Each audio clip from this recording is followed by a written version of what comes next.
On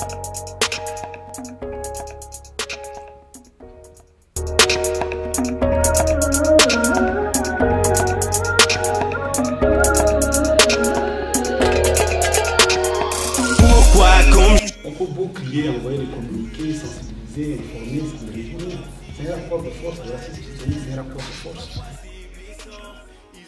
Cette intervention de Mbaye Hadji Bayrewaye Emmanuel rentre dans le cadre de la table ronde sur le racisme dans le sport, sur les terrains et hors du terrain.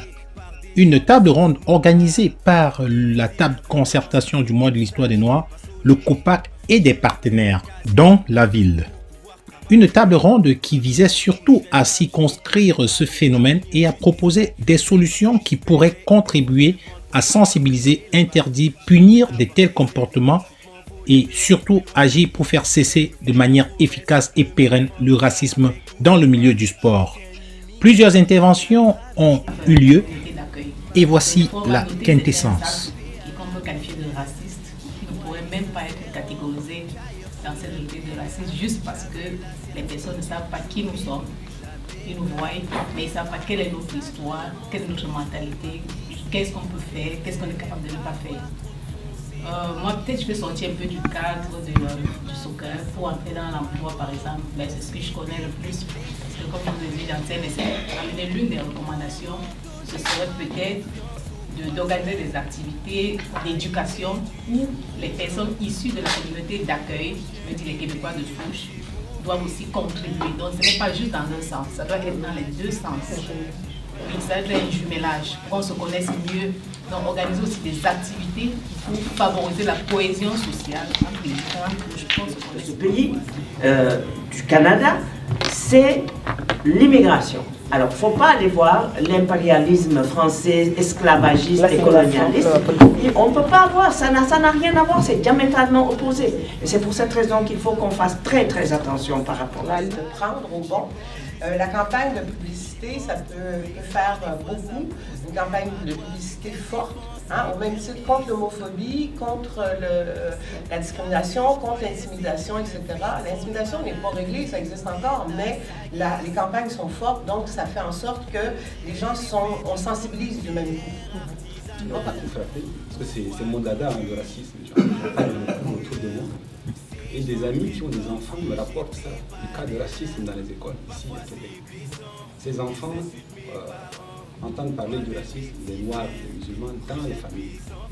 Et je pense que je ne suis pas de ceux qui pensent que les jeunes sont moins racistes, l'avenir sera mieux. Non, je ne pense pas. Il y a beaucoup de jeunes racistes dans les écoles. J'ai des amis qui disent ça tout le temps, à l'école primaire, même à la maternelle.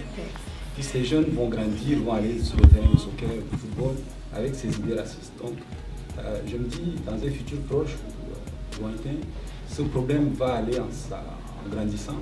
On ferait mieux de prendre des mesures dès maintenant pour que ce qui est arrivé en Europe n'arrive pas ici.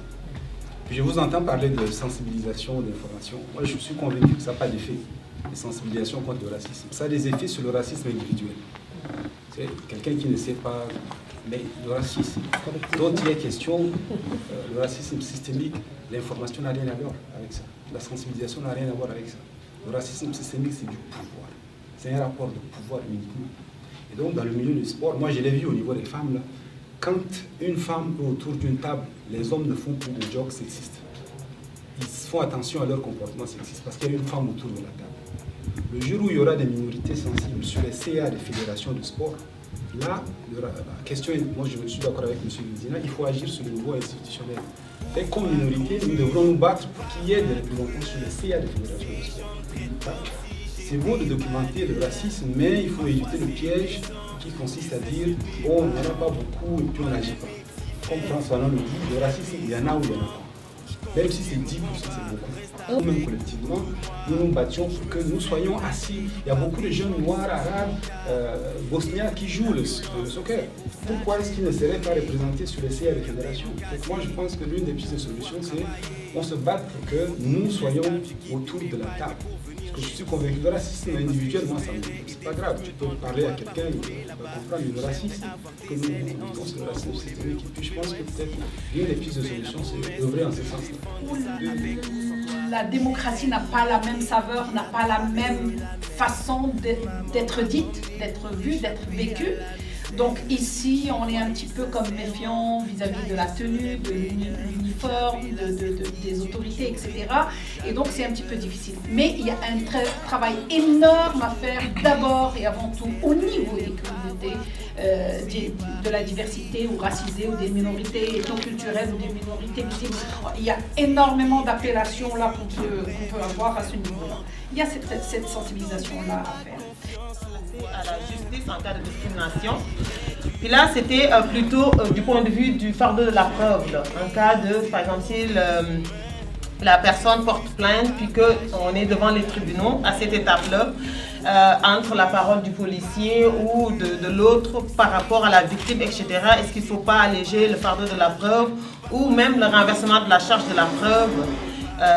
Comme ça, au moins permettre, on peut inciter les gens à porter plainte parce que c'est assez difficile quand on subit certaines situations puis d'aller de prouver qu'on l'a subi, etc. Parce que ici, c'est comme ça que ça fonctionne. C'est la charge de la preuve incombe au demandeur. Donc là, c'était la première étape. La deuxième étape, évidemment, c'était on proposait la création d'un guide juridique et pratique sur la discrimination et sur le racisme. Pour nous, il faut outiller les citoyens. Il faut que les citoyens aient quelque chose sur quoi se baser. En fait, élaborer un guide juridique afin de permettre, que ce soit aux organisations, mais que ce soit le corps policier, les intervenants, tous les acteurs, de pouvoir travailler et évidemment suivre la procédure en cas de discrimination ou en cas de racisme.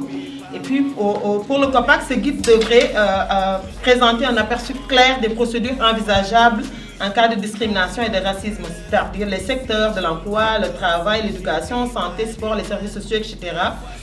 Permettre aussi de connaître les différentes possibilités légales ainsi que les mécanismes et règlements de litige extrajudiciaires appropriés, parce que de plus en plus, le règlement de litige à travers la possibilité de régler à l'amiable, etc. existe.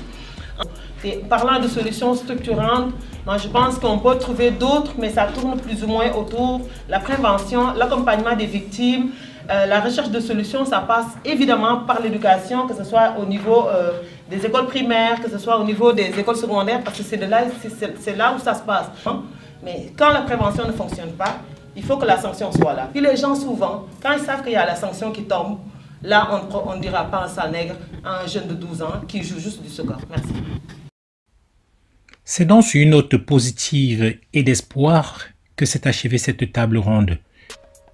La table de concertation du mois de l'histoire des Noirs Québec 2019, le COPAC et ses partenaires ont donné rendez-vous à tout le monde pour les autres activités du mois de l'histoire des Noirs et surtout de rester toujours ouvert et tolérant.